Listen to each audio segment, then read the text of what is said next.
여러분 혹시 서류 하나 빠뜨렸다고 국가의 허가가 그냥 종이 쪼가리가 될 수 있다는 거 상상해 보셨나요? 이게 그냥 하는 말이 아니라 실제 법정에서 벌어진 일입니다. 오늘 이 이야기 제대로 한번 파헤쳐 보겠습니다. 이야기는요, 정말 평화로운, 어쩌면 바로 우리 동네 같은 그런 마을에서 시작돼요. 주민들이 어느 날 길을 가다가 진짜 충격적인 현수막을 하나 딱 보게 된 거죠. 바로 그게 모든 것의 시작이었습니다. 자, 이 마을에는 은퇴하고 이제 좀 조용히 살고 싶다 이런 꿈을 꾸던 김철수 씨가 살고 있었어요. 그런데 갑자기 날벼락 같은 소식이 들려온 겁니다. 바로 국방군사시설 사업 승인. 아니, 이게 무슨 소리예요? 이 한마디가 김철수 씨의 꿈을 그냥 송두리째 흔들어 버린 거죠. 주민들이 가만히 있을 수 없죠. 바로 대책위원회를 꾸려서 관련 서류를 정말 샅샅이 뒤지기 시작했어요. 그리고 거기서 와, 정말 결정적인 걸 찾아냅니다. 그게 뭐냐면요. 법으로 무조건 거쳐야 하는 환경영향평가 있잖아요. 그러니까 이 개발이 우리 동네 환경에 어떤 영향을 줄지 미리 조사하는 거예요. 그 절차가 그냥 통째로 쏙 빠져버린 거예요. 자, 이제 더는 물러설 곳이 없다고 생각한 거죠. 주민들은 이 부당한 결정을 바로 잡기 위해서 결국 법원으로 갑니다. 법정에 가니까 양측 주장이 정말 팽팽하게 맞서는 거예요. 주민들은 아니 이건 법을 어겼으니까 처음부터 무효입니다.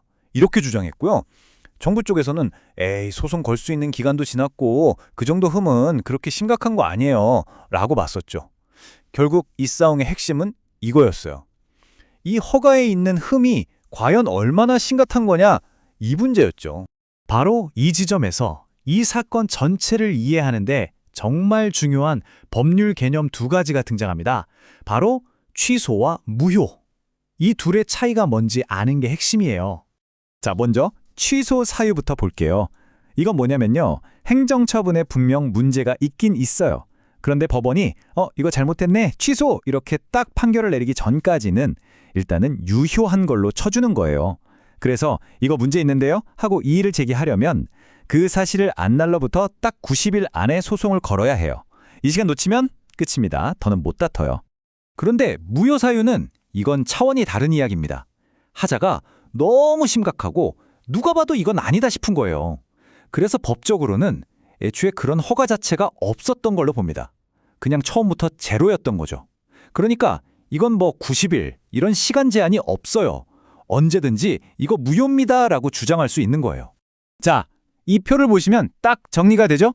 취소는 일단 살아있다가 법원이 취소하면 효력이 없어지는 거고 무효는 그냥 태어날 때부터 효력이 0인 거예요. 그리고 하자의 심각성도 다르죠. 취소는 좀 덜 심각한 경우, 무효는 이건 뭐 빼도 박도 못할 만큼 중대하고 명백한 흠이 있을 때. 그리고 가장 현실적으로 중요한 차이, 바로 소송을 걸 수 있는 시간 제한이 있느냐 없느냐 이겁니다. 자, 그렇다면 대법원은 과연 이 군사기지 건설 허가를 어떻게 봤을까요? 그냥 좀 흠이 있는 취소할 만한 수준으로 봤을까요? 아니면 이건 아예 처음부터 없었던 걸로 쳐야 하는 무효라고 봤을까요? 여러분, 생각은 어떠세요?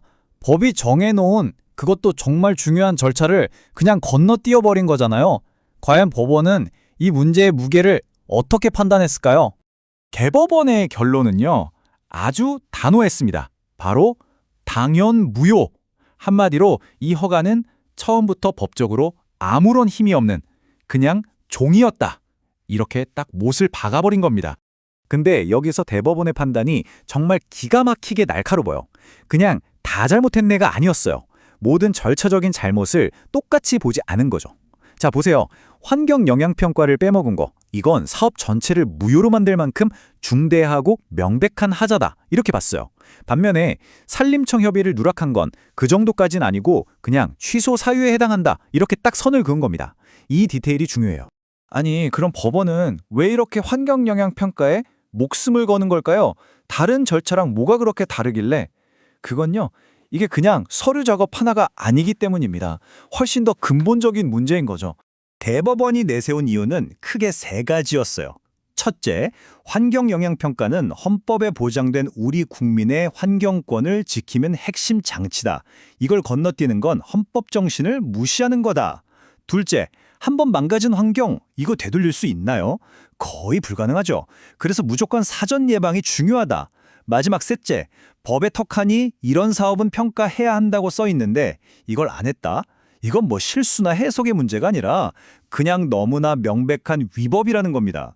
그러니까 이 판결의 핵심 메시지를 딱 한 문장으로 줄이면 이거예요. 환경영향평가도 안 거친 허가서는 그냥 휴지 조각이나 다름없다. 법이 정해놓은 최소한의 환경보호장치조차 무시했다면 그 허가는 아무런 힘도 없다는 아주 강력한 선언인 셈이죠. 자, 그럼 이 흥미진진한 실제 사례가 오늘 우리에게 주는 교훈은 뭘까요? 만약에 우리 동네에 갑자기 이런 대규모 개발이 들어선다고 하면 우리는 과연 어떻게 우리의 권리를 지킬 수 있을까요? 자, 이 네 가지 방법은 꼭 기억해 두시면 좋습니다. 첫 번째, 우리 동네에 들어온다는 사업. 이게 혹시 법적으로 환경영향평가를 받아야 하는 큰 사업인지 그 규모부터 확인하는 거예요. 두 번째, 관공서 게시판 같은 데 붙는 공고나 주민설명회 절대 놓치지 마세요. 이때 의견을 내야 하거든요. 세 번째, 이거 정말 중요한데 웬만한 문제는 처분이 있다는 걸 안 날로부터 90일 안에 취소 소송을 걸어야 한다는 거. 이 시간 금방 갑니다. 마지막으로 네 번째, 뭔가 좀 이상하다 싶으면 가만히 있지 말고 정보공개 청구라는 제도를 활용해서 관련 서류, 특히 환경영향평가서 같은 걸 직접 눈으로 확인하는 겁니다. 이게 결정적인 증거가 될 수 있어요. 결국 보세요. 이 모든 것의 시작은 아는 것에서부터 출발하는 거예요. 내가 어떤 권리를 갖고 있는지, 그리고 법적으로 어떤 절차를 당당하게 요구할 수 있는지, 우리가 아는 만큼 우리의 소중한 환경을 지켜낼 수 있는 힘이 생기는 겁니다. 결국 우리 주변의 소중한 환경을 지키는 힘, 그건 거창한 게 아니라 오늘 이야기처럼 이거 절차가 맞는 건가? 이렇게 관심을 갖는 것에서 시작되는 건 아닐까요? 여러분은 여러분 주변의 환경을 어떻게 지키고 계신가요?